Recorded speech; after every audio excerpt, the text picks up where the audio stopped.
The handcuffs clicked shut on her wrists at 8 minutes past 8 in the morning, on her own front porch, 40 feet from her own front door. She was still holding her thermos. Blue enamel chipped on one side, a Mother's Day gift from her 8-year-old daughter 3 years ago. The officer who put them on her did not know her name. He did not know her address. He did not know that the house behind her, the one with the cream shutters and the dogwood tree she had planted herself on a Saturday in April 6 years ago, was hers. What he did know, what he told her flat out in a practiced, unhurried voice with his hand resting on his belt, was that she looked like she did not belong there. By 9:15 that morning, his sergeant would be on the phone with her husband. Her husband, who had spent the last 9 years prosecuting officers exactly like him. But let me go back to the beginning, because none of what happened that morning makes any sense without it. And nothing about that morning was an accident. Not the stop, not the handcuffs, not the 18 minutes she sat on her own front steps while the October world continued around her, as though nothing in it had changed. None of it was an accident, and none of it was a surprise. Not really, not to her. They had lived on Cedarwood Drive for 6 years. Nadia and Jordan Ellison bought the house the spring after Jordan was promoted to senior prosecutor at the Philadelphia District Attorney's Office Civil Rights Division. It was a 4-bedroom colonial on a tree-lined street in Fairview Heights, the kind of neighborhood where the oaks were old enough to arch over the road and touch in the middle in summer, where people left casseroles on your doorstep when you had surgery, and debated passionately at homeowners' association meetings about the acceptable height of decorative fencing and whether the Hendersons had the right to put up a basketball hoop visible from the street. The sidewalks were clean. The dogs were well behaved. The biggest drama in any given week was a neighbor playing music too loud on a Friday or a dispute about leaves blown across property lines. It was quiet. It was leafy. And by every external measure, it was exactly the kind of place where a woman with 2 advanced degrees and 14 years of surgical training should be able to walk out her own front door at 8 in the morning without having to prove she lived there. They were one of 3 black families on the block. They had known that before they bought the house. They had known what it would mean practically daily to live in a neighborhood that had quietly and persistently developed its own understanding of what certain people looked like when they belonged, and what certain people looked like when they did not. The coded comments on the neighborhood app, the cars that slowed in front of their house for no reason, the particular quality of attention from strangers that was not quite hostility, but was not quite neutral. Either the look that said, "I am trying to determine what category you fall into before I decide how to treat you." Nadia had grown up navigating that kind of attention. She had navigated it in high school in the hallways and the parking lot and the library everywhere. She had navigated it in medical school where she had often been the only black woman in the lecture hall, and had learned to make herself precise and unreachable and excellent in a way that left no room for anyone to question whether she deserved to be there. She had navigated it in fellowship in every attending rotation in every hospital politics meeting, where someone asked who she was and what department she was with, and looked slightly surprised when she told them. She had navigated it in her operating theater, which was hers now, where she was the chief and everyone reported to her, and some of them had still needed a moment early on to adjust to that fact. She had learned to enter every new space the same way. Back straight, voice even, expression reading as competent and nothing else.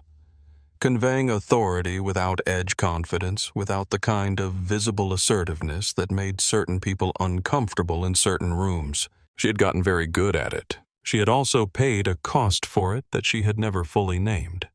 Not even to Jordan, not even to herself. The cost of spending 43 years making constant invisible adjustments to the way you take up space in the world so that other people remain comfortable enough not to make your life harder. The dogwood tree in the front yard had been her idea.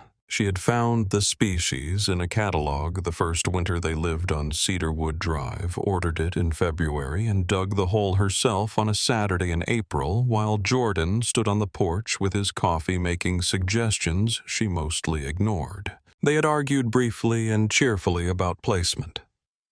Jordan wanted it closer to the walkway where more people would see it. She wanted it in the corner of the yard where it would catch the morning light first, and where she could see it from the kitchen window while she drank her coffee. She won that argument. She always won the ones about the garden. The tree was 6 feet tall now and had grown wide the way dogwoods do, spreading its branches horizontally the way it was designed to. In March, it turned white. Completely, suddenly, overwhelmingly white, like something out of a folk story about transformation, and she would stand at the kitchen window in the morning and watch it, and forget for a moment whatever she had been thinking about. That tree was hers. Everything about the house was hers, and Jordan's, built deliberately over 6 years of mortgage payments and weekend trips to the hardware store, and arguments about paint colors and the slow accumulation of objects that meant something. Simone's drawings on the refrigerator. The good blue dishes on the shelf that had been a wedding gift from Jordan's grandmother. The creaking floorboard in the upstairs hallway, second from the top, that she knew how to step over in the dark without thinking.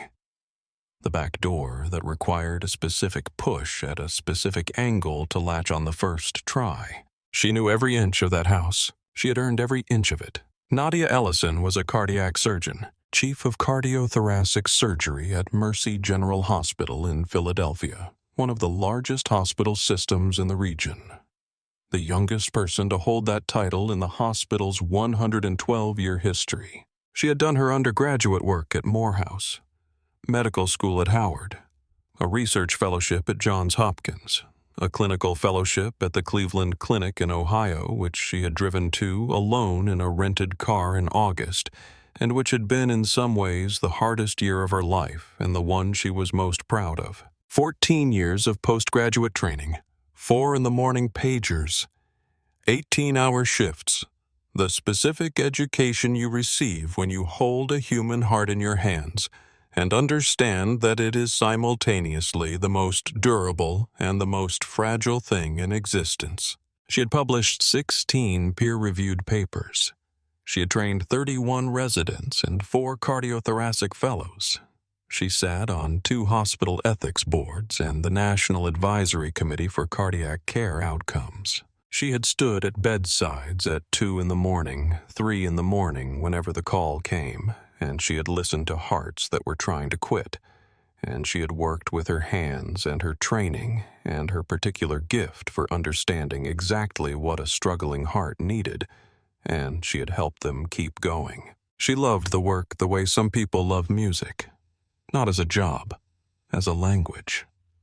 The only one in which she could say exactly what she meant without having to translate herself first, without the adjustments and the calibrations and the careful architecture of presentation that governed every other room she walked into. In that operating theater, she was simply the best person for the job. The room understood it. The work confirmed it every day. She was proud of it in a way that had nothing to do with ego and everything to do with truth. Jordan Ellison was the other half of whatever they were. 9 years married, and she still thought he was the most disciplined person she had ever met. He prepared the night before for conversations he expected to have the following afternoon. He kept index cards in his jacket pocket for ideas that arrived at inconvenient moments, which, in his line of work, was most moments. He had a voice in the courtroom that made juries lean forward in their seats without understanding why the voice of a man who has thought through every implication of every word before he lets it out. At home, he made very good pasta and was without exception the one who remembered to buy coffee before they ran out. He was also the person who had quietly, consistently over 9 years of marriage, absorbed the parts of her work story that she did not tell anyone else. The conference room where a colleague had asked if she was in the right meeting. The awards dinner where 3 different people had congratulated her on the wrong thing. The residency evaluation, where a senior physician had written excellent technical skills for her role, a phrase whose specific condescension she had recognized immediately and dissected with Jordan at the kitchen table that evening until they were both so tired of it. They started laughing. Jordan had listened to all of it. He had taken it seriously without dramatizing it. He had asked the right questions. He was the one she could tell. He left for work by 6:10 most mornings. Their daughter Simone left with him at 7 for school drop-off.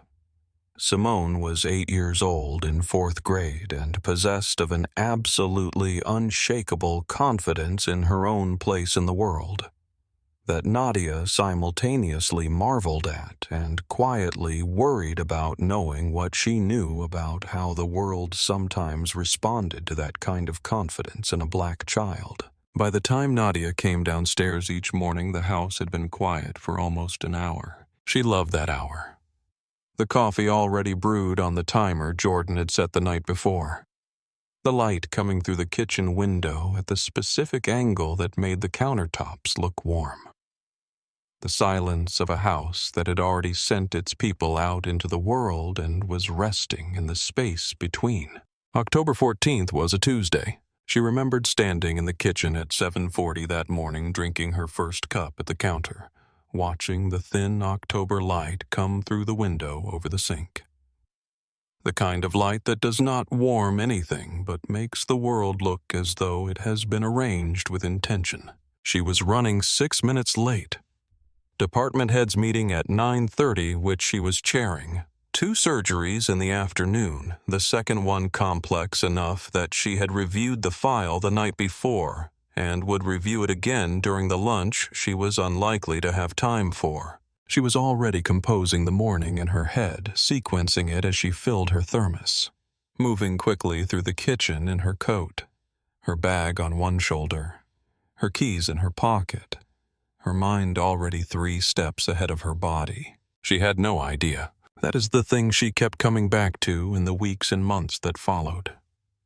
That ordinary morning, the coffee and the coat and the keys and the light through the window and no warning at all. She walked out of her own front door into an ordinary Tuesday morning with absolutely no idea that her life was about to divide itself in 2, into the part before and the part after. You never do.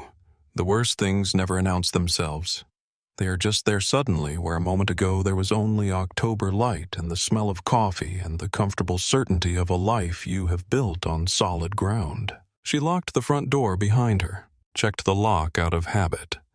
The way she always did, a small ritual she could not have explained if asked. She turned toward her car, and she noticed peripherally, without particular alarm, a Fairview Heights police cruiser parked at the curb in front of their mailbox. She registered it the way you register most neutral things when you are already running late. There had been a series of break-ins a few blocks over in the spring. She had seen patrol cars on Cedarwood Drive before. Nothing about the cruiser's presence said anything to the front part of her attention. She started toward her car. "Hey!" The voice came from the direction of the cruiser. She turned. He was already walking toward her across their lawn. Their lawn. The one she had replanted the second summer they lived there.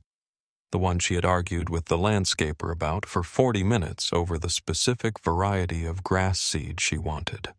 He walked across it as though it were simply ground beneath his feet, as though it belonged to the October morning and not to anyone in particular. He was white, mid to late 40s, broad across the shoulders, with the flat, deliberate posture of a man who had been told in one way or another across an entire lifetime that he was entitled to take up space and had come to believe it so completely that he no longer needed to think about it. His movements were slow, not casual, deliberate. He was not hurrying because he did not need to hurry. Because in his experience, the situation had always arranged itself in his favor before any hurrying was required. His nameplate said Pruitt. She stopped. "Good morning," she said. Because that was what her mother had taught her.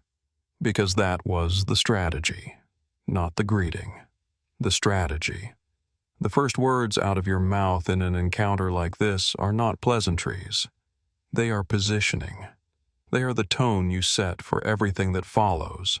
Calm, cooperative, non-threatening. Everything you should not have to perform on your own front lawn, but have learned to perform because the cost of not performing it can be catastrophic. You live here? He was looking at her the way she had been looked at across her entire life, in places that had decided before she opened her mouth what she was and what she was doing there. Not with overt hostility, not in a way that would be obvious in a photograph, but with the particular quality of skepticism that sits just below the level of provable rudeness. The look that says, I have already made a calculation about you, and I am now waiting for you to confirm it. I do, she said. Is something wrong, officer? He did not answer the question. He looked at her, then he looked at the house. Then he looked back at her with that same flat assessment, the one that moved between her and the house, as though he was comparing two things that did not match. ID. Something went still inside her chest. Not fear, not exactly. Fear is hot and urgent. This was cold. This was the specific stillness of recognition. The feeling of seeing something you have been warned about your entire life by your mother and your grandmother and every black woman who loved you enough to tell you the truth about the world, finally stepping out from behind the corner where it had always been waiting. She had been asked for ID before. Not like this. Not on her own property. But she had been asked, and she knew exactly what was happening. And she knew exactly what this man was doing, and she knew exactly how she was going to handle it. My name is Dr. Nadia Ellison, she said. She kept her voice level, the same voice she used in a patient's room when she was about to say something that would change everything when she needed the person across from her to hear clearly and not fall apart before they had all the information. I live at this address. I am on my way to work. I did not ask your name, Pruitt said. I asked for ID. She set the thermos down on the hood of her car, carefully. She reached into her bag and found her hospital badge, the one with her photograph, her full name, her title, her department, Chief of Cardiothoracic Surgery, Mercy, General Hospital, Philadelphia. She held it out. He took it, looked at it for a moment longer than necessary, turned it over once, handed it back. Government issued, he said.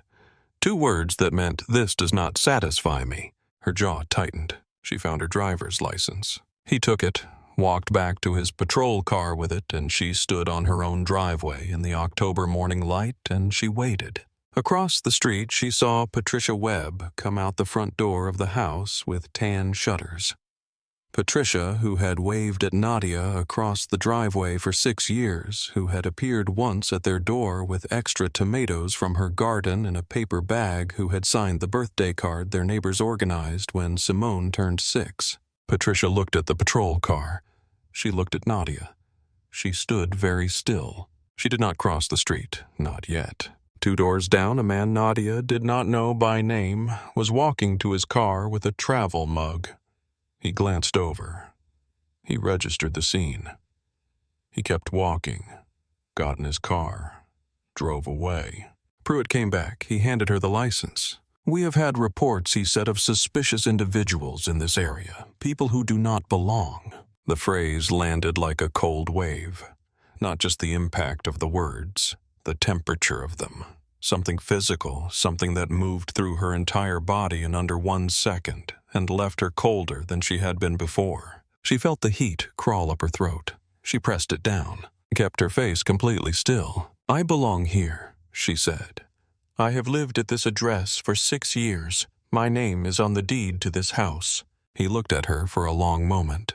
The October light fell on both of them, equally indifferent to the fact that one of them had signed that deed, had paid 62 consecutive mortgage payments, had dug the hole for the tree that was standing 6 feet tall 5 yards away, turning gold in the October air. And then, in the flat procedural tone of someone who has said these exact words before, who has an entire practiced vocabulary for what they are doing, who has done this enough times that it has become as routine as the rest of his morning. He said, I am going to need you to place your hands where I can see them. She stared at him. "I am sorry." "Hands," he said. "Where I can see them." Her hands were empty. She was wearing a wool coat, both hands visible at her sides. She was a 43-year-old cardiac surgeon standing on the driveway of her own home with 6 years of mortgage payments behind her and a hospital meeting in 45 minutes, and her hands were completely, visibly, demonstrably empty. She held them up slowly, palms facing him, and something she had spent 43 years constructing, some internal structure, some careful and costly architecture of dignity and composure built brick by brick across a lifetime of being the only one in the room, cracked, not collapsed. Cracked. A fault line opening under pressure it was not designed to carry. A sound she felt more than heard somewhere in the center of her chest. He told her to put her hands behind her back. "You are making a serious mistake," she said. She said it very quietly. The way she said things in a surgical suite when something had gone wrong, and she needed everyone in the room to understand the gravity of the situation without anyone panicking. Ma'am Pruitt said, "Do not make this harder than it needs to be." That particular phrasing, the ma'am, that was not respect. That was a diminishment dressed as courtesy. The harder than it needs to be, that made her compliance sound like a gift he was offering her, a favor he was doing her rather than a violation of every legal protection she possessed. She thought about screaming. She thought about crying. She thought about what would happen if she moved suddenly, if her body made any gesture that could be described afterward as resistance. She did none of those things. What she did was stand very still and breathe through her nose and think about every piece of documentation in the house directly behind her. The deed, the mortgage statements, the property tax records, the utility bills going back 6 years. All of it filed in the blue binder in the third drawer of Jordan's desk in his study, which was 17 feet from where she was standing. She thought about Jordan, who was 38 minutes away in his office at the DA's office, reading case files and drinking the bad coffee from the machine in the break room. She thought about what his face would look like when she called him. She thought, this man does not know what he has just done. The handcuffs clicked shut at 8:06 in the morning. The metal was cold, colder than the October air, the kind of cold that is specific to metal in autumn, a cold that has no warmth in it at all. The thermos was still on the hood of her car where she had set it down. The dogwood tree in the front yard had begun to turn, its edges going gold and amber in the October light, beautiful and completely indifferent. Pruitt made her sit on the front steps while he called it in. She sat. She held her hands locked behind her back, and she sat on the concrete steps of her own house, and she watched the Tuesday morning continue around her as though nothing in the world had changed. A squirrel crossing the lawn, pausing, continuing. A car pulling out of a driveway 2 houses down, turning toward the main road. The mail truck turning slowly onto the block, stopping, moving on. Everything completely ordinary. Everything continuing as though the world had not just for the second time that morning divided itself in two. Into the part where she was a surgeon on her way to work, and the part where she was a black woman in handcuffs on her own front steps watching her neighborhood go about its business. The front door opened behind her. She heard it before she saw it.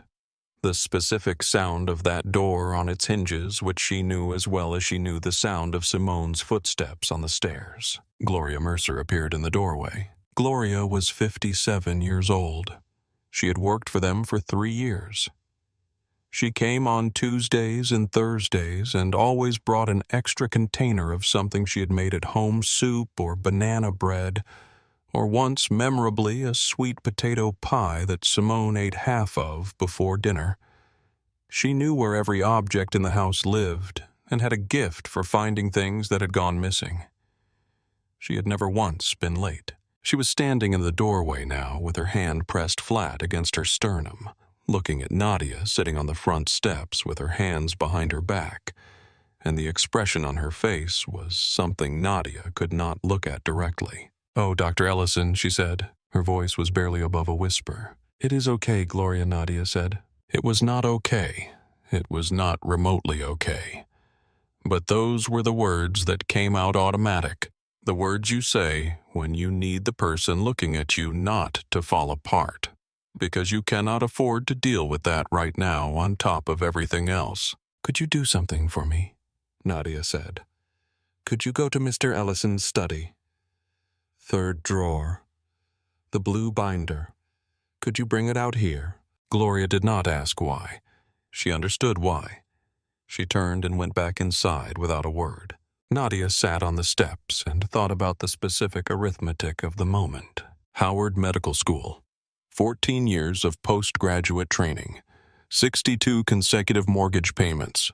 And she was asking her housekeeper to retrieve the legal documents proving she owned her house so she could demonstrate to the officer standing on her lawn that she had the right to be standing on it. The anger arrived then, not the hot, shaking kind she had felt before in hospital corridors and conference rooms in every space where she had been the only black woman and had watched people decide in real time how to account for her presence, the kind of anger that rises fast and burns and is difficult to hold. This was different. This was the kind that sits below the temperature of rage, the kind that does not shake. The kind that settles into your bones and waits quietly with an absolute and terrifying patience until you decide what to do with it. She had felt this kind before. Never quite this intensely, but she knew it. She knew what to do with it. Patricia Webb crossed the street. She came quietly without calling out, cutting across the lawn from the corner so that Pruitt, who was standing with his back to the street making his radio call, did not immediately notice her. She stopped at the edge of the lawn. She crouched slightly, the way you crouch when you're trying to be small. And she pulled out her phone. She held it up and began recording. She did not say anything. She did not make any gesture to draw Pruitt's attention. She simply stood there, her back straight, her face doing the thing faces do when someone is trying to hold themselves together, and she recorded. Nadia saw her do it. She processed it. She filed it. She looked straight ahead, and she did not react. But she registered the fact as precisely as she registered any other relevant data. Witness, video, running. She added it to the inventory she was building in her mind. The careful, methodical documentation she had begun the moment the cuffs clicked shut, because she had known with the certainty of someone who has spent 14 years being precise about facts under pressure that she was going to need all of this. Gloria came back with the blue binder. She held it open, walking carefully down the front steps to stand at the edge of the driveway where Pruitt would have to turn around to ignore it. The deed, Marcus Jordan Ellison and Nadia Ann Ellison, this address, this property, the mortgage agreement, the same names, the same address, 62 payments, current. The property tax statement, current, paid, every document a fact. Every fact the ground she was standing on. Pruitt looked at the documents. He looked at her. He did not say he was sorry. What he said was, "I still have to finish running your information." She looked at him. "Take your time," she said. And she meant it to land exactly the way it landed. Not resignation, not defeat, the beginning of something. Her phone buzzed inside her bag. Gloria held it up so she could see the screen. "Jordan." Gloria answered it carefully and held it to Nadia's ear. Jordan's voice was already different. She knew all of his voices. The dinner table one. The bedtime voice he used with Simone. The weekend morning voice when nowhere to be was the plan. This was none of those voices. This was the one she had watched in courtrooms, make witnesses reconsider whether they remembered things correctly. "Tell me exactly what is happening," he said. "Officer Pruitt detained me on my own driveway," she said. She kept her voice even clinical, the way she spoke in a patient's room when there was a lot of information to convey and not much time. "I have been in handcuffs for approximately 14 minutes. He has our house documents in front of him. He has not removed the cuffs. His nameplate reads Pruitt, Fairview Heights Precinct identifier on the cruiser door. Badge number if you can see it." A pause. Not a long one.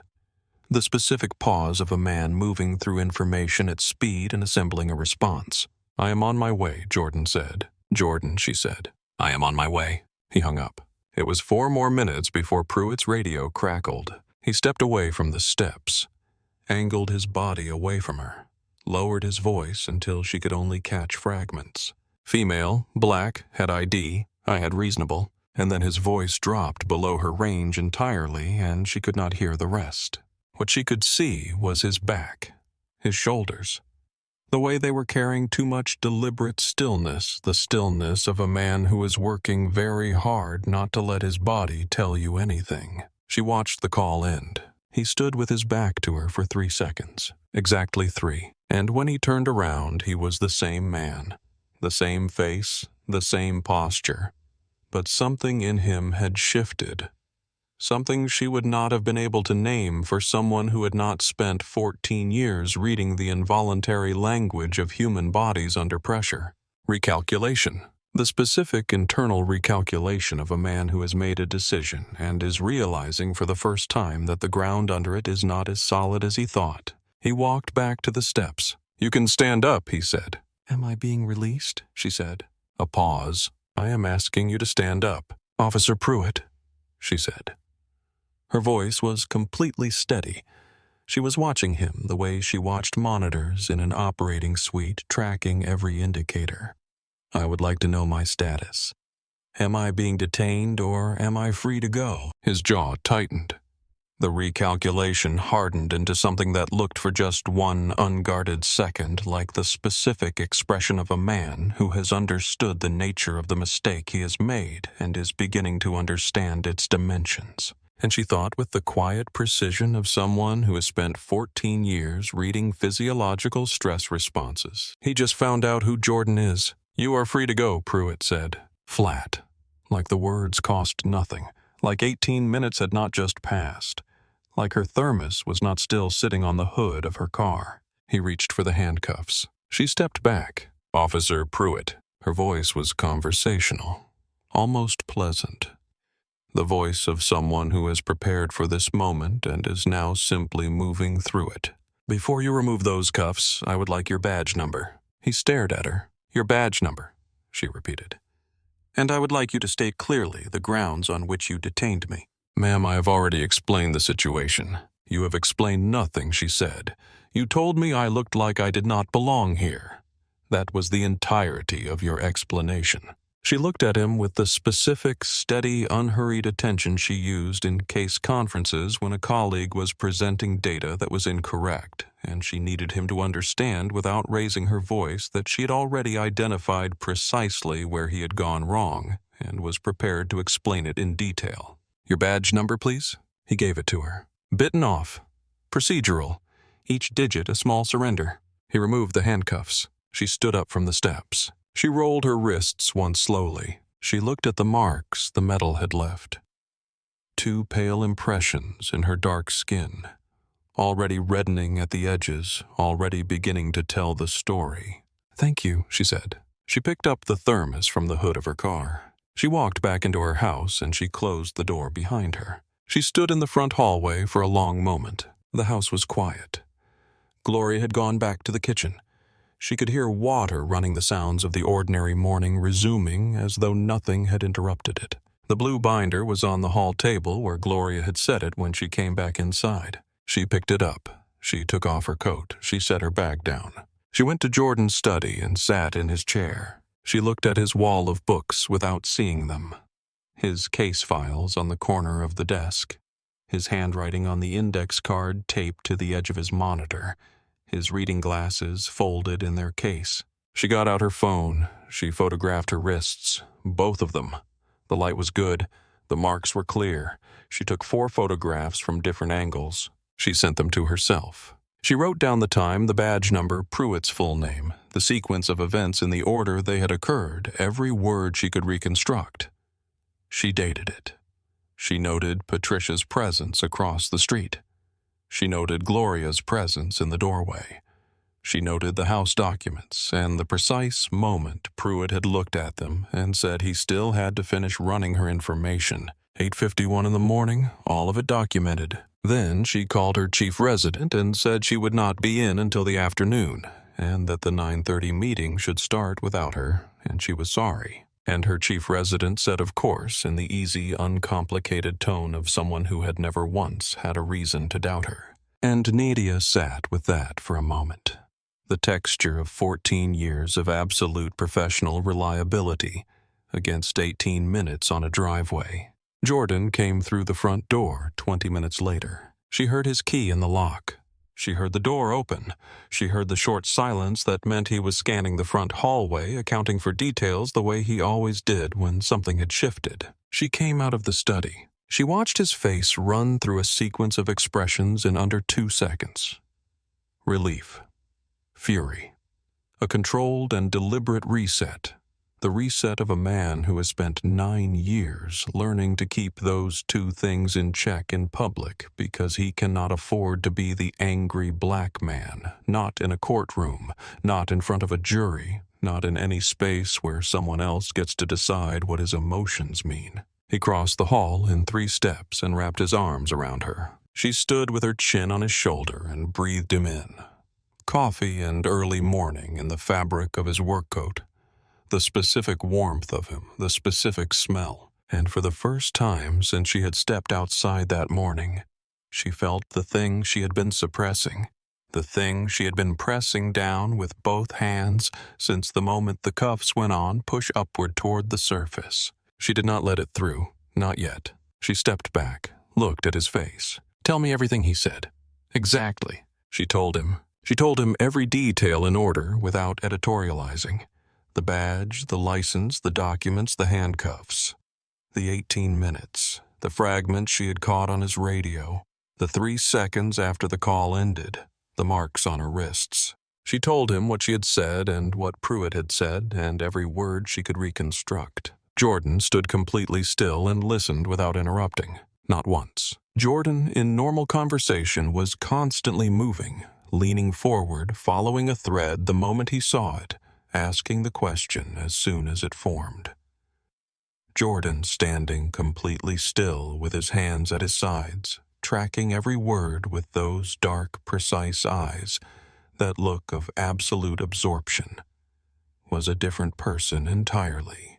She had only seen him like that in courtrooms. When she finished, the silence lasted exactly long enough for him to finish building what he was building in his mind. "You have the badge number." "Yes." Patricia recorded it from across the street. She was recording from the moment he had me on the steps. He nodded once. Slowly. The nod of a man who has just placed the last load-bearing element in a structure and knows it will hold. "I need to make some calls." He was already moving toward his study. Then he stopped, turned back. Not the prosecutor this time, just Jordan. "Are you okay?" She thought about what okay meant this morning. She thought about the front steps, the cold metal, the marks on her wrists. She thought about Simone coming home from school this afternoon and walking up the same driveway. She pressed that thought down hard. "I am furious," she said. "I am going to be furious for a while. But yes." He touched her face once, just for a moment, and then he went to his study and she heard his voice through the closed door, low and rapid and without any hesitation at all. She went to the kitchen. She poured out the cold coffee that was still in her cup from before, made a fresh one, stood at the counter, and she thought about what next meant. Because there was absolutely going to be a next. There was no version of this morning in which there was not a next. And she had decided, standing on the front steps with her hands locked behind her back, looking at the marks beginning to form on her wrists, that she was not going to be a passenger in whatever came next. That decision had been made at 8:06 in the morning. In the moment the cuffs went on and she felt the cold metal and looked at her own hands and thought, "This is evidence. Treat it accordingly." Jordan came out of his study 43 minutes later. He had the look of a man who has made phone calls that will have consequences and is already several steps ahead of the consequences. "I spoke to Internal Affairs," he said, "and to my supervisor, and to Camille Reyes. She can see us today at 1 o'clock. He paused, and I pulled Pruitt's complaint history. Something in his voice shifted when he said that last part, a weight entering it. She set down her cup. "How many?" 11 complaints in 5 years, he said. all involving stops or detentions of Black or Latino residents within the Fairview Heights precinct. 9 were dismissed without action. 1 is technically still open. 1 resulted in a letter of reprimand that does not appear anywhere in his current personnel file. He looked at her steadily. You are not the first. The words landed with a specific weight, not like a surprise. She had known it with the part of her that had always known these things from a lifetime of evidence about how these things worked, that she was not the first. But knowing it abstractly and hearing it stated as documented fact with a number attached with a file behind it were entirely different things. The difference moved through her chest like cold water. Who filed the open complaint, she said. A woman named Rosalind Tate, 36 years old, emergency room nurse at St. Ignatius Medical Center, detained in her own driveway 16 months ago while unloading groceries. Same language in Pruitt's report. Suspicious individual. Does not appear to belong in the area. Jordan's voice was very even. She thought about Rosalind Tate, whom she had never met, standing in her own driveway 16 months ago. That same precise stillness. That same calculation about what to say first. That same cold metal. She thought about the complaint Rosalind had filed, and the 9 people who had signed their names to the decision that it did not warrant action. She will want to know what happened today, Nadia said. I already have her contact information, Jordan said. They looked at each other across the kitchen. The October light had shifted. It was past 11 now. The dogwood through the window was brilliant against the pale sky, more gold than green, the seasonal shift happening without any regard for what had happened on the driveway below it. And everything in the kitchen was exactly as it had always been. The coffee maker, Simone's drawings, the good blue dishes, the life they had built, intact, unchanged, and at the same time irreversibly different. What do we do? She said. She knew the answer. She wanted to hear him say it. Jordan straightened his tie with one deliberate hand. We do everything. She called the hospital and cleared her morning schedule. She called Camille Reyes's office and confirmed 1 o'clock. Then she called Patricia Webb. Patricia answered on the second ring and said, Oh, thank God, I have been sitting here thinking about you all morning. Nadia asked if she would give a written statement about what she had witnessed. Patricia said yes without a pause. And then she said I should have crossed the street sooner. When he had you in those handcuffs, I should have walked over and said something right there. I froze. I am sorry. You called Jordan, Nadia said. That mattered. That is not the same as saying something. No, Nadia said. It is not. But you will do more now. And Patricia understood what that meant. She had lived on that street long enough and known Nadia long enough to understand that this was not a conversation that was finished. Camille Reyes' office was on the 7th floor of a building in Center City, Philadelphia, that smelled of carpet cleaner and accumulated casework. The waiting room had the particular quality of quiet that belongs to spaces where people arrive carrying things they have been carrying for a long time. Camille herself was in her early 50s, compact with close-cropped natural hair and reading glasses that she wore on top of her head and lowered onto her nose with a precise, habitual gesture every time she needed to examine a document. She listened to Nadia the way the best clinicians listen, completely, without redirecting, without looking at her phone, tracking every detail. When Nadia finished, Camille looked at the photographs of her wrists for a long moment. She looked at the badge number. She looked at Jordan. And then she said in the tone of someone reading a document they have already assessed as significant. He detained the wife of a civil rights prosecutor at her own home in front of a witness who recorded it with 11 prior complaints on file for identical conduct. She said it as though she were reading a closing argument she had already written. Then she looked at Nadia directly. What outcome are you looking for? Termination, Nadia said. Full investigation of the complaint history. Rosalind Tate included in whatever we file. Policy reform at the precinct level. And whatever financial recovery results from this, I want a portion designated to a community legal fund for residents in this district who cannot afford civil rights representation. She paused. I do not want this to just be my story. Camille held her gaze for a long moment, the kind of look that passes between two people who understand something together that does not require words. She took off her glasses. Then let us build something they cannot make go away, she said. Camille filed the civil rights complaint with the Office of Internal Affairs that afternoon. By the following morning, 3 of Jordan's colleagues from the DA's Civil Rights Division had appeared at their house with takeout containers and the focused, quiet, purposeful energy of people who are angry on behalf of people they respect and know exactly how to translate that anger into action. The precinct's public affairs office called Jordan at work, not to apologize, but to clarify the circumstances of the incident, which told Camille everything she needed to know about what they were prepared to offer and what they were not. Captain Roy Denham called Jordan directly, man to man, 30 years in law enforcement. Surely they could find a way to handle this without making it into something larger than it needed to be. Jordan listened to every word. Then he said very quietly, "File your response through Camille Reyes's office. That is where this conversation lives now." Denham hung up first. What Officer Dale Pruitt did not know was already extensive by the time the precinct made those calls. He did not know that Patricia Webb had uploaded the recording to 3 separate locations before his cruiser had left the block. The recording that showed him crossing the lawn. The recording that showed the handcuffs going on. The recording that showed Nadia Ellison sitting on her own front steps with her hands behind her back, while her housekeeper stood in the doorway holding a legal folder containing proof of ownership. He did not know that Jordan had called the precinct desk sergeant from his car that morning, not to intervene, not to announce himself, but to create a record. A log entry time-stamped at 8:14 in the morning, 7 minutes before Pruitt released Nadia.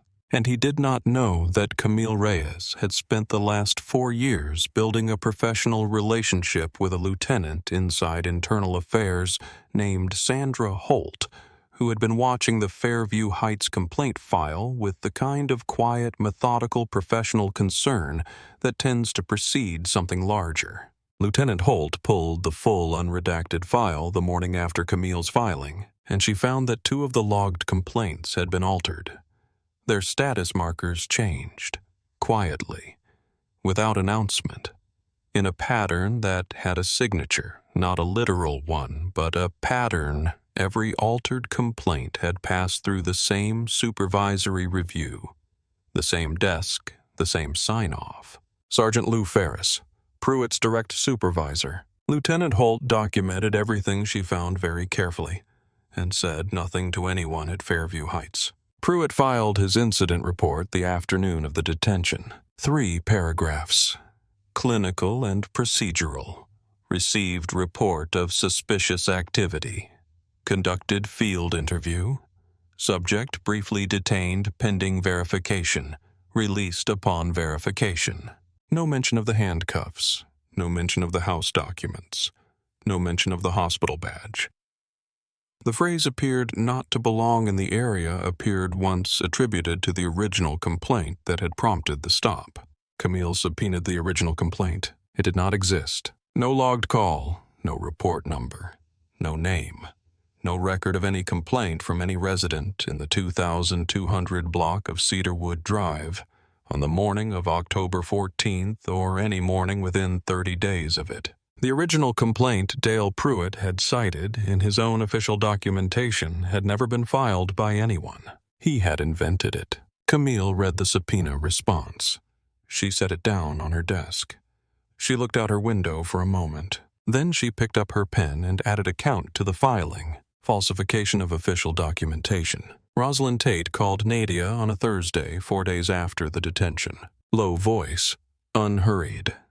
The voice of someone who has already metabolized the hottest part of the anger and has arrived on the other side of it at something harder and more durable. "I filed that complaint," she said, "and I told everyone who asked me exactly what happened, every detail, every word. And then I watched 9 different people decide it did not rise to the level of their concern. A pause, and I thought, all right. I thought maybe I was wrong about how this works. Maybe I misunderstood what the process was for. You were not wrong, Nadia said. They were. A brief silence. Your husband is a prosecutor. Yes. Does that change things? It was a direct question, and it deserved a direct answer. It changes what we can prove, Nadia said. It does not change what happened to you, or to me. Another silence longer. I do not want this to just be my story, Nadia said. I want it to matter for both of us if that is possible, and for whoever comes after. Rosalind exhaled. Okay, she said. Tell me what you need. Rosalind came to Camille's office the following Tuesday. She brought a folder 2 inches thick. Inside it, photographs of her wrists from the morning of the detention. A written account, time-stamped, filed the same day it happened, a copy of the dismissal letter, and a recording on her phone, the recording she had made during the dismissal meeting with Sergeant Ferris. 16 months ago, the one in which Ferris had told her that these situations were sometimes a miscommunication, that he was sure the officer had meant no harm, that she might want to consider whether pursuing this was really in her best interest. Rosalind had made the recording because she had suspected from the moment she filed the complaint that she would need it someday. She had not known if that day would come. It had come. Camille listened to the entire recording without speaking. When it ended, she set the phone down. She said, "This is extraordinary." Rosalind said, "I kept it for 16 months because I needed to believe someone would eventually ask for it." Camille added Rosalind's case to the complaint. Then she found a third complainant through the unredacted complaint file. Her name was Gloria Barrows, 51 years old, accountant, detained in a parking garage in the Fairview Heights precinct 8 months ago while getting into her own car. Her complaint had been marked unfounded. 3 women, 5 years, the same officer, the same language, multiple supervisors who had seen the pattern and signed their names to the decision that it was acceptable. It was no longer a single incident. It was a practice. Jordan came home the evening Camille confirmed the third complainant. He found Nadia at this kitchen table, Simone's homework spread across half of it, a glass of wine she had not touched. "There are 3 of us," she said. He sat down. "There are probably more," he said. She nodded. "But they will have a precedent now." She picked up her wine. "Neither of us is alone in this anymore." He reached across the table and put his hand over hers. "No," he said, "neither of you is." The administrative hearing was held 11 weeks after the complaint was filed, a Tuesday. Conference room on the 4th floor of the municipal building, the kind of room that has been the site of many difficult conversations and looks it. Fluorescent light. Long table. 6 panel members with yellow legal pads and the expression of people who understand the weight of what they are being asked to decide. Pruitt arrived with his union representative and the practiced expression of a man who has been coached to project injured professionalism. He sat at the respondents' table and looked at a point in the air just above Nadia's head, the way people look when they have been specifically instructed not to make eye contact. Nadia watched him and felt nothing she had not already decided to feel. Camille presented the evidence in order. Nadia's testimony first. Every detail.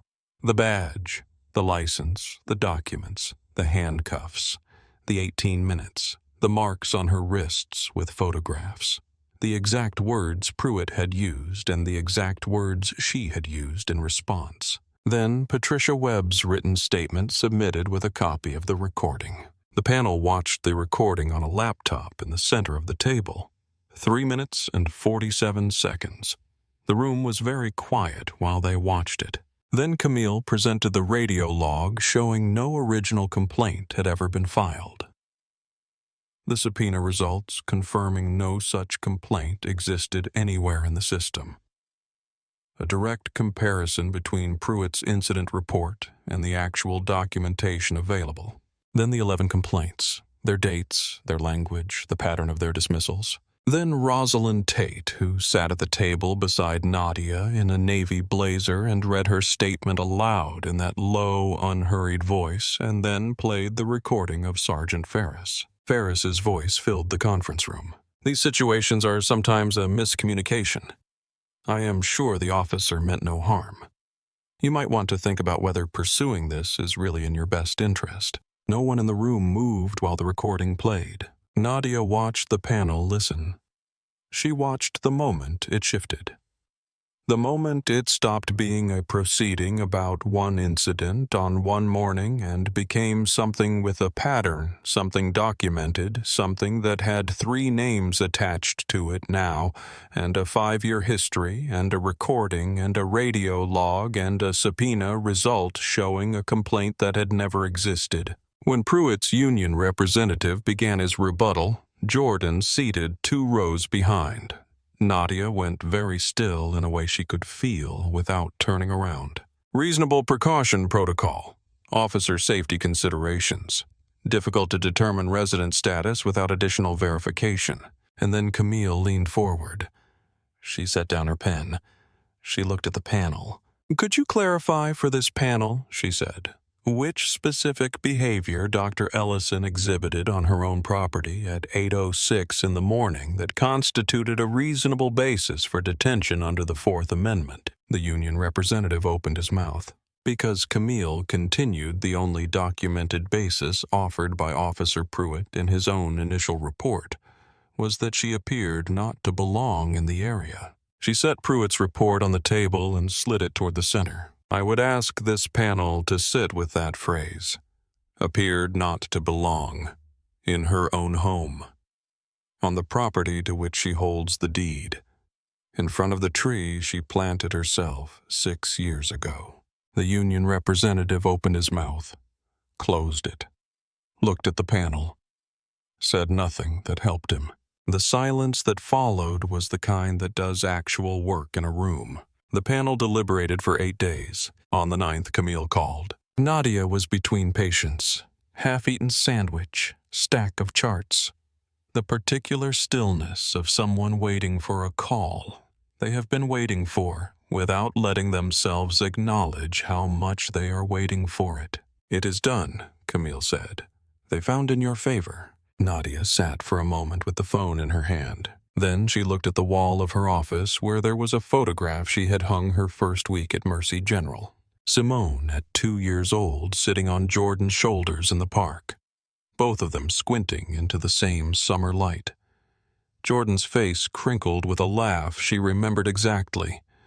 Simone's arms spread wide, completely unafraid, completely certain of her right to be exactly where she was. She looked at it for a long time. Then she picked up her pen, and she went back to work. The finding was everything Camille had asked for. The detention of Dr. Nadia Ellison was unlawful, unsupported by reasonable suspicion, consistent with a documented pattern of conduct constituting racial profiling. Officer Dale Pruitt was suspended effective immediately pending termination proceedings. All 11 prior complaints were to be formally reopened and reviewed under independent oversight. The Fairview Heights precinct was required to submit to independent bias review within 60 days. Sergeant Lou Ferris was placed on administrative review for misconduct in the handling of complaints. The dismissal letter Rosalind Tate had received 16 months ago was formally vacated. Captain Roy Denham, who had called Jordan to suggest handling things internally, retired 2 weeks after the finding was issued.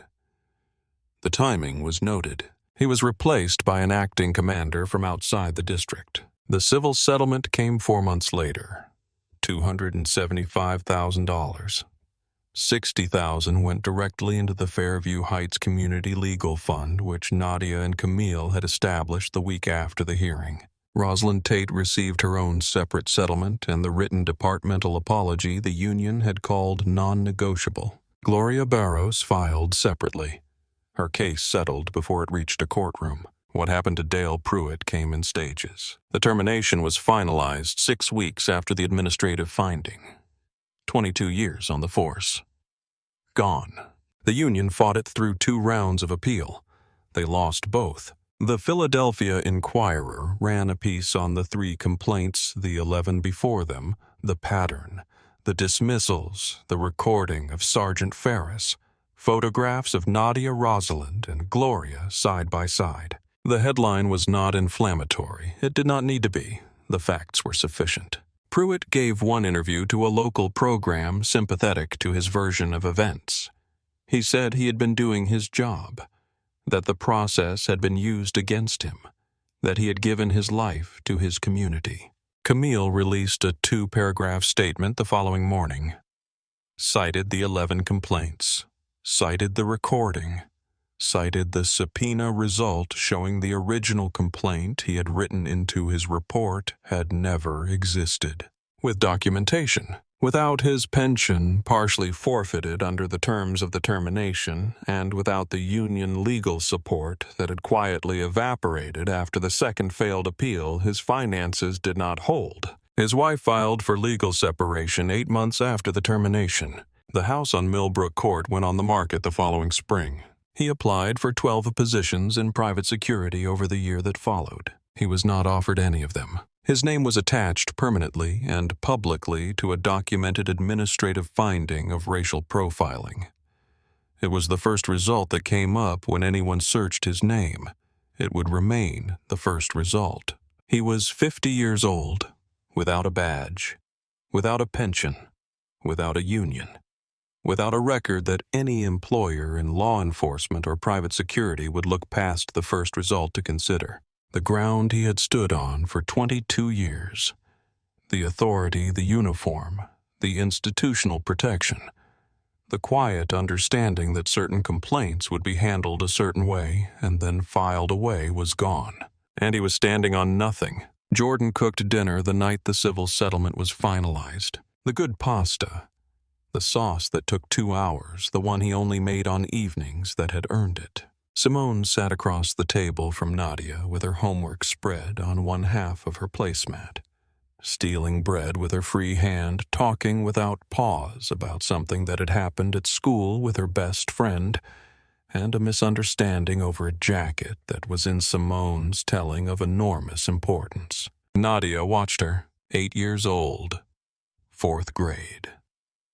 Absolutely certain in the way children are certain before the world begins to offer them evidence to the contrary of her right to take up exactly as much space as she wanted in any room she entered. Nadia thought about what she was building for her. Not the settlement, not the precedent, not even the legal fund, though she was proud of it. Something harder to name. Something about what it looks like when you do not fold. When you stand on your own front steps with your hands behind your back, and you make a decision in that moment about who you are going to be when this is over. After Simone was in bed, Nadia and Jordan sat at the kitchen table with the last of the wine and the comfortable silence of a house that has settled into rest. 11 complaints, she said. He set down his glass. And it took the 12th to get here. I do not want there to be a 13th. There might be, he said, somewhere. Someone we do not know. He paused. But they will have a precedent now, and a fund, and Camille's number, and the knowledge that it worked, that standing your ground and treating it as evidence worked.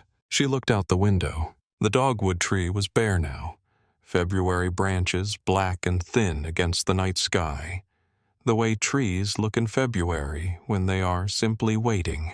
She knew it would come back. It always came back. She had planted it in the right place with her own hands, and it was hers, and it knew how to come back. She looked at her wrists. No marks anymore, just skin. She thought about standing on the front steps in the October light, the cold metal, the pink marks, the decision. Not to cry, not to rage, to treat it as evidence. And she thought about how many times before that morning she had made a version of that same decision. In a conference room, in a hospital hallway. After the look that said, I have already decided what you are, and she had absorbed it and carried it and let it cost her something she never named. She was not going to do that anymore. You know what I keep thinking about? She said. Jordan raised an eyebrow. He thought I did not belong there. She turned her wine glass slowly in both hands. That dogwood tree in the front yard. I planted that. I found it in a catalog. I ordered it in February. I argued with you about where to put it. I dug the hole myself. She paused. That tree is mine. That lawn is mine. That front door is mine. Every single inch of that property is mine. She set the glass down. He had absolutely no idea what he walked onto. Jordan looked at her for a long moment. Then the corner of his mouth moved. Neither did his sergeant, he said. She thought about Pruitt's face when he came back from that radio call. That one unguarded second. The recalculation, the moment a man realizes he has made a decision on ground that does not exist. No, she said. Neither did he. The house was quiet around them. Simone asleep upstairs. The coffee maker set for morning. The dogwood bare and waiting in the yard. And in the third drawer of Jordan's study, the blue binder. Deed. Mortgage statement. Property tax records. Everything exactly as it had always been, except that now it had also been used as a weapon, and it had worked. If this story moved something in you, if it reminded you of the difference between yielding and using everything you have, please subscribe to our channel because stories like this one deserve to be told and heard and remembered. She finished her wine. She looked at the window, at their reflection in the dark glass. Jordan in his shirt sleeves. Her with the glass in her hand. The kitchen behind them, warm and permanent. And theirs. She looked at the dark shape of the dogwood branches against the night sky.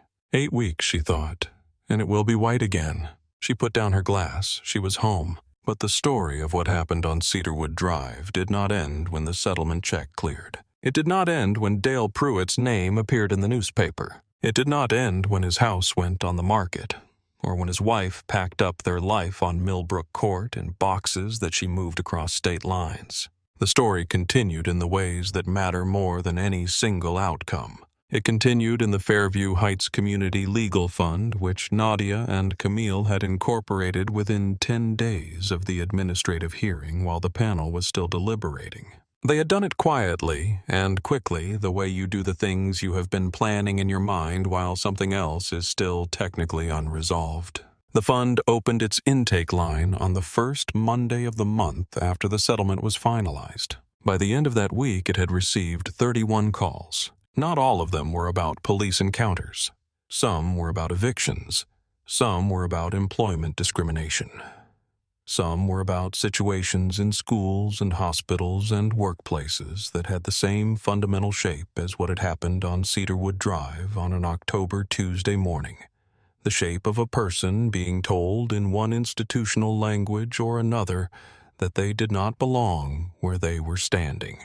Camille brought in 2 junior attorneys to help with intake, then a third. The fund received a grant from a Philadelphia civic organization by the end of the first year. Rosalind Tate joined its advisory board. So did Gloria Barros.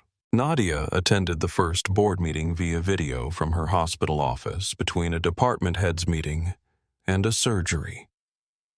She sat in her chair with the photograph of Simone and Jordan in the park on the wall behind her, and she listened to Camille talk about the cases they had taken on, and the people who had called, and the ones they had been able to help. And she thought about the morning she had come back inside her house. The blue binder on the hall table, the marks on her wrists, the decision she had made. This is evidence, treat it accordingly. That decision had become a legal fund, a precedent, a filing that had forced 11 complaints back open and put a 22-year career on trial.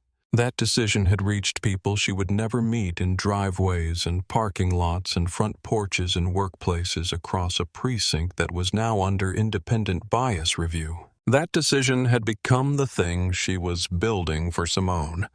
Not the money, not the newspaper article, not even the termination, though, that mattered. The knowledge that you can stand on your own front steps with your hands behind your back and choose in that moment what you are going to do next. The independent bias review of the Fairview Heights precinct took 5 months. The reviewers were from an outside firm, 4 investigators with backgrounds in civil rights law and law enforcement oversight chosen by the city and approved by Camille on behalf of the plaintiffs. They reviewed 5 years of stop and frisk data, 5 years of complaint records, both the public file and the unredacted internal affairs file. 5 years of radio logs, incident reports, and supervisory sign-offs. What they found was what the complaint file had already suggested. Officer Dale Pruitt had not been an anomaly. He had been the most visible example of a pattern that existed across several officers in the precinct. A pattern of racially disproportionate stops. A pattern of complaint, dismissals that tracked in a specific direction. A pattern of supervisory language in dismissal letters that bore striking similarity to Ferris's recording. These situations are sometimes a miscommunication. I am sure the officer meant no harm. Different letters, same words, the same formula repeated for years. The review produced a 47-page report. It was released on a Tuesday, the same day of the week as the original detention, though Camille said this was coincidental and Nadia chose to believe her. The report recommended mandatory retraining for 6 officers in addition to the disciplinary proceedings already underway for Pruitt and Ferris. It recommended a complete overhaul of the complaint intake and review process. It recommended civilian oversight of complaint dismissals going forward. It recommended that the 2 complaints whose status markers had been altered be referred to the city solicitor's office for review of potential criminal liability. It recommended a formal written acknowledgement from the precinct to the individuals whose complaints had been dismissed without proper consideration. 11 letters went out. 11 women received them. Rosalind Tate received hers on a Wednesday morning. She read it at her kitchen table before her shift. She told Nadia later that she had read it 3 times slowly because she wanted to make sure she understood every word. Then she had put it back in its envelope, filed it in the folder with everything else, and gone to work. Because that was what you did. You kept the records, you did the work, you did not stop. Simone Ellison turned 9 in December, 6 weeks after the administrative finding. Nadia and Jordan had debated briefly and carefully how much to tell her about what had happened in October. Simone was 8, going on 9. She was perceptive in the way that certain children are perceptive, the ones who pick up on emotional register even when the adults around them are trying to keep it level. She had known something happened. She had asked on the afternoon of October 14th why Nadia had not gone to work on time. Nadia had told her a police officer stopped me on our driveway this morning, and I had to talk to some people about it. Simone had looked at her with those dark, serious eyes and said, "Was he mean to you?" Nadia had thought about the question for a moment. "He did something that was not right," she said, "and I am going to make sure it does not happen again." Simone had nodded. Then she had gone back to her homework. But Nadia had seen in the days after that conversation a small shift in how Simone moved through their house, a new awareness of the front door, a certain way of pausing sometimes when a car passed slowly on the street outside. She was 8 years old. She was already learning. Nadia had wanted to protect her from this. She also understood that protecting her from knowing it existed was not the same as protecting her from it. The thing she could give Simone was not the absence of the knowledge. The thing she could give her was the model. Here is what it looks like when you do not fold. Here is what it looks like when you stand on your own front steps and treat it as evidence. Here is what it looks like when you do not absorb it quietly and carry it in silence and let it cost you something you never name. That was the inheritance. Not money, not a settlement, not a newspaper article. The knowledge that you can stand on the ground that is yours and decide what to do with what happens to you there. For Simone's birthday, Nadia took her to the nursery. Let her choose something for the garden. Simone walked the aisles for 20 minutes with the focused attention she brought to decisions she considered important. She rejected several options. She stopped in front of a flowering cherry tree 5 feet tall, already showing the first suggestion of the pink that would come in spring. "This one," Simone said. "Why that one?" Nadia asked. "Because it looks like it knows where it is going," Simone said. Nadia looked at her daughter. "That is a very good reason," she said. They bought the cherry tree. Jordan and Nadia and Simone dug the hole together on a cold Saturday afternoon in December taking turns with the shovel, the ground harder than it would have been in April, but workable. Simone wore her purple coat and her gardening gloves that were too big for her hands and took the whole thing very seriously. They planted it in the far corner of the front yard where it would catch the morning light in spring, the same corner where Nadia had wanted to put the dogwood 6 years ago, the place where the light came first. The hearing that finalized Pruitt's termination was closed to the public. Camille attended as an observer on behalf of the civil complainants. She came back to her office afterward and called Nadia. "It is done," she said. "The termination is upheld. The union's final appeal was denied. 22 years. Done." Nadia was in her car in the hospital parking structure. She had just come from a surgery that had gone well. Both of those things were true at the same time, the surgery that had gone well, and the phone ringing with this news, and she sat with both of them for a moment. "Thank you," she said. Camille, you built this," Camille said, from the front steps. "You built every piece of it." "I know," Nadia said. A pause. "How is Simone?" Camille asked. "She is 9 now," Nadia said. "She picked out a cherry tree for the front yard." Camille laughed. It was a real laugh, surprised and warm. "That is exactly right," she said. "That is exactly the right thing to do." Sergeant Lou Ferris retired rather than face the outcome of the administrative review. He filed his retirement paperwork 2 weeks before the review findings were formally presented to the precinct commander. He did not lose his pension. He had 31 years in. The pension was protected. Camille noted this in the file with one line: "One outcome we did not get for this year." The 2 complaints whose status markers had been altered were referred to the city solicitor's office. The review of potential criminal liability was ongoing at the time Nadia last checked. These things move slowly. She had learned that.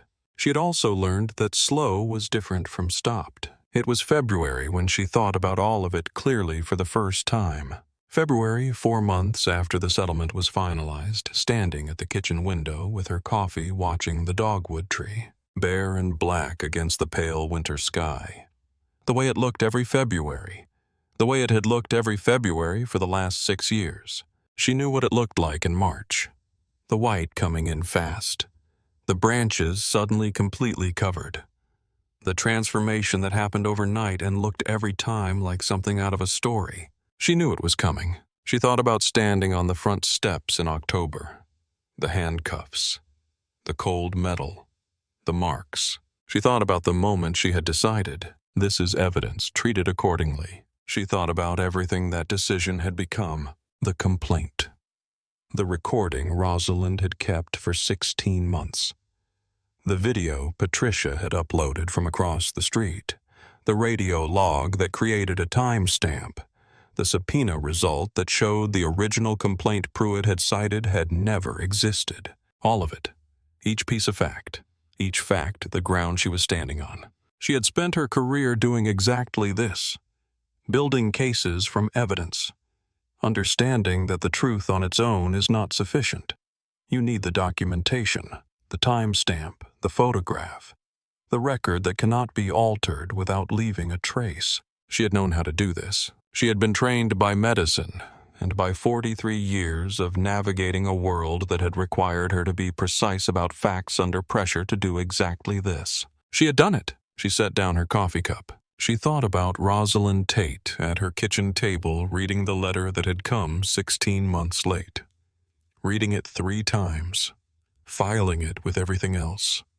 Going to work. She thought about Gloria Barros, whom she had met only once in Camille's office, a woman in her 50s who had filed a complaint and been told it was unfounded and had kept the paperwork anyway, every page of it in a folder in her desk at home because she had suspected she might need it. She thought about Patricia Webb, who had crossed the street finally and held up her phone and recorded without saying a word, and who called every few weeks now to ask how things were going and to say she had signed up to volunteer with the legal fund on Saturdays. She thought about Simone, 9 years old, standing in the nursery aisle in her purple coat looking at trees.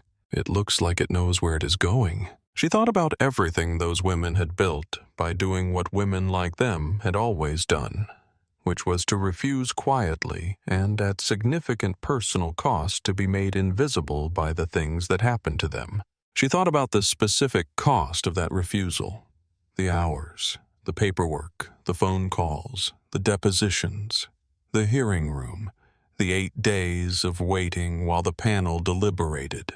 None of it was free, but none of it was nothing either. Jordan found her at the kitchen window when he came downstairs that February morning. He poured himself coffee and stood beside her. They watched the dogwood tree together for a moment. "How many weeks?" he said. She counted. 6, she said. He nodded. He put his arm around her shoulders. They stood there for another moment, looking at the bare tree in the pale February light. Then Simone's voice came from upstairs, the particular tone that meant she was looking for something and had decided that someone else must know where it was. Nadia smiled. She called up the stairs. "Check the kitchen counter," she said. "By the bread box." A pause. "Found it," Simone called. "Found it," Jordan repeated quietly to no one in particular. Nadia looked at the dogwood. 6 weeks, she said. She finished her coffee. She put on her coat. She picked up her bag and her thermos. The blue enamel one chipped on one side. She unlocked the front door. She stepped outside into the February morning. She crossed her lawn. Her lawn. The one she had replanted in the second summer. The one that had been walked across by a man who thought he was entitled to walk across it. The dogwood was on her left. The new cherry tree was in the far corner, small and bare, and exactly where she had decided it should go. She walked to her car. She opened the door. She got in. She drove to work. And when she walked into Mercy General and past the front desk and down the corridor toward her department, the one with her name on the door, the one she had earned across 14 years of 4 in the morning, calls and hours in operating suites, and a fellowship year she had driven to alone in a rented car in August, she walked the way she had always walked. Back straight, voice even. But something had changed.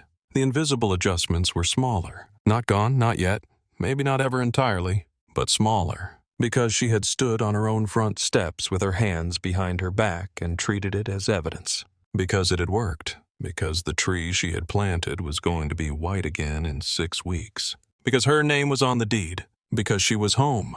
There was a moment some weeks after the settlement when Nadia was asked to speak at a gathering organized by a coalition of black professional women in Philadelphia. She had almost declined. She was a surgeon, not a speaker. She was accustomed to rooms where she communicated through precision and action through the specific language of a procedure that either worked or did not. She was not accustomed to rooms where what was asked of her was to tell her own story in front of strangers. But Camille had said gently but clearly, "You are not going to decline this." And Nadia had looked at her and understood that she was right. She spoke for 12 minutes. She told it the way she would have told it in a deposition, in order, with precision, every fact where it belonged. She did not perform emotion. She did not need to. The facts performed it on their own. When she finished, the room was quiet for a moment. Not the uncomfortable kind of quiet that means people do not know what to say. The other kind. The kind that means people are sitting with something and are not ready to let it go yet.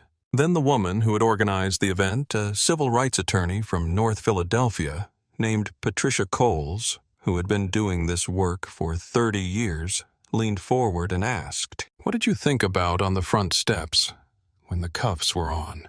What did you actually think?" Nadia considered the question. "I thought about the deed," she said.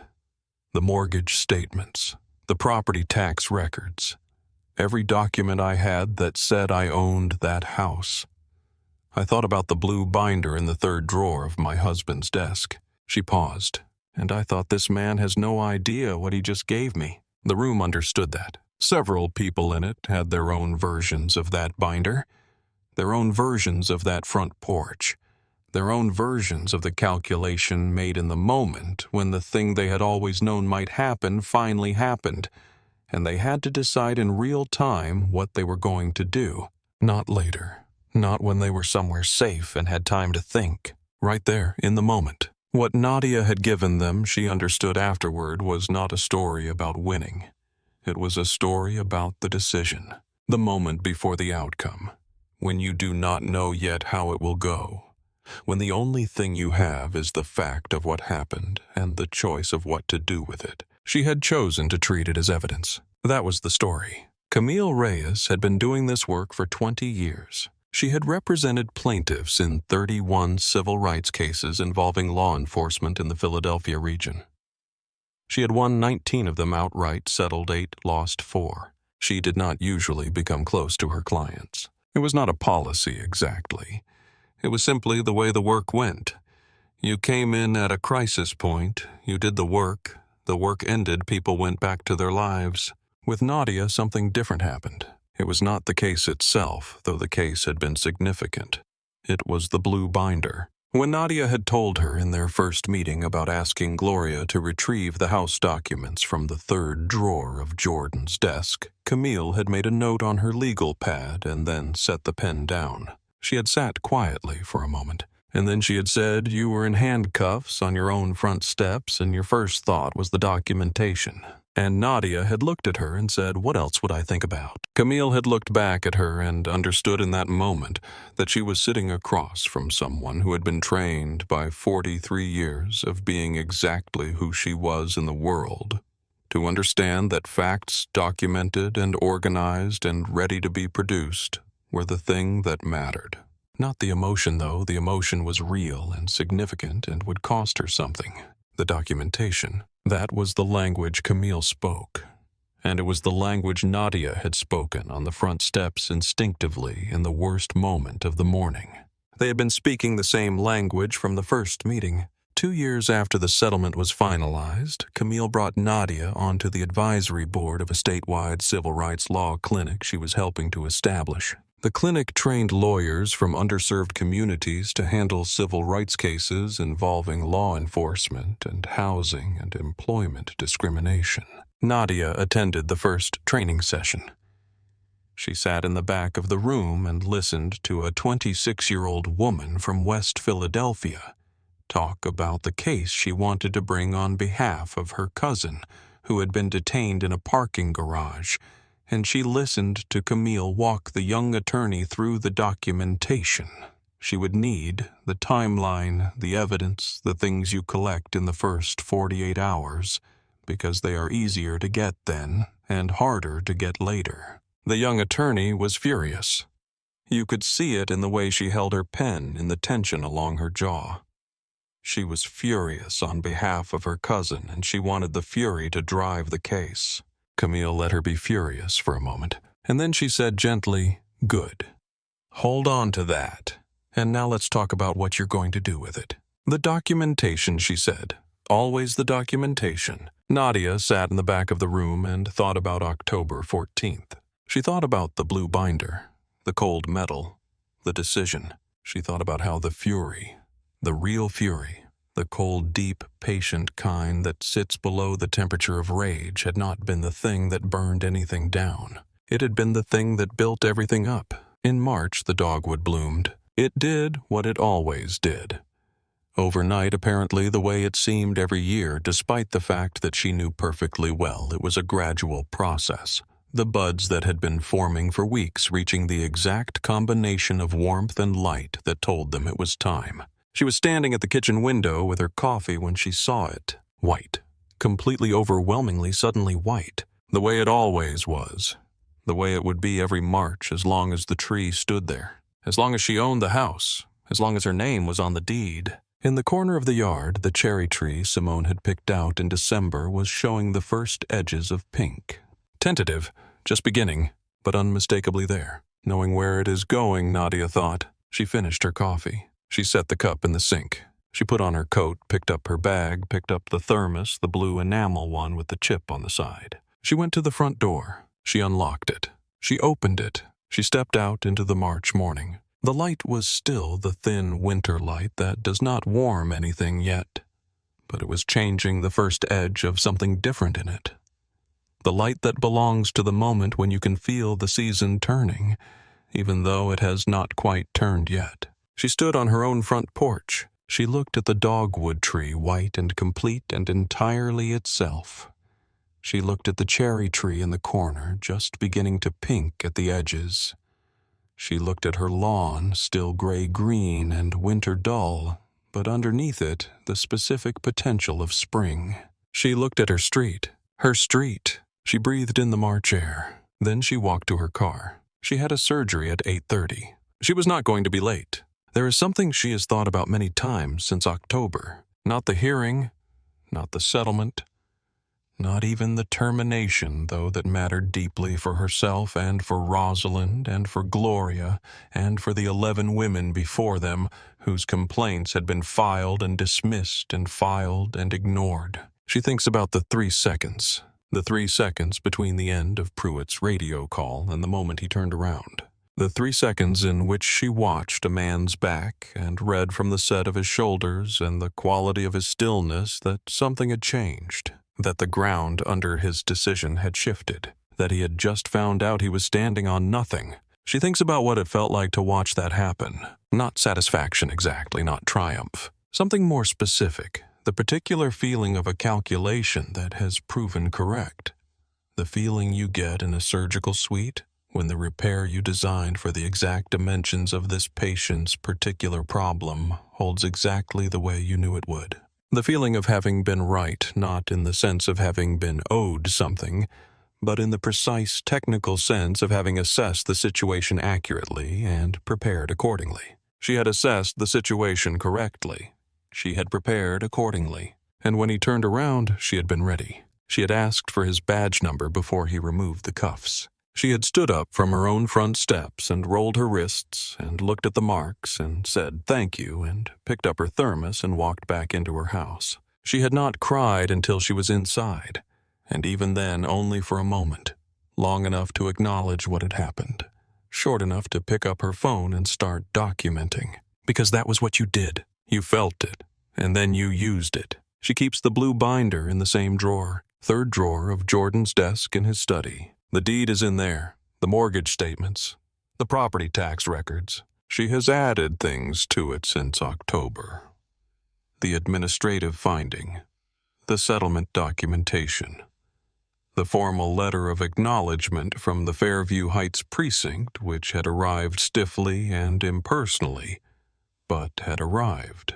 She has also kept the photographs of her wrists, both of them, all 4 angles, the pale impressions in the red skin, the marks that lasted 3 days and then were gone. She does not look at them often, but she keeps them, because that is what you do with evidence. You keep it, you organize it, you put it where you can find it when you need it, and you do not let anyone tell you it does not matter. Because it does. Every piece of it, every timestamp, every photograph, every document with your name on it proving you were exactly where you said you were standing on exactly the ground that is yours, it all matters. And if you treat it that way, it can become something more than documentation. It can become a weapon, and sometimes in the right hands, in the right room, in front of the right panel of people who are paying attention, it can become justice. Not the perfect kind.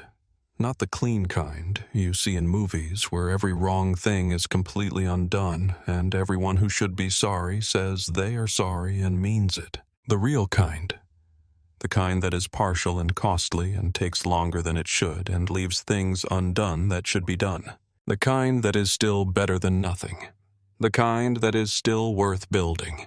She built it from a blue binder and a badge number in 18 minutes on her own front steps. That is the story, and it is hers.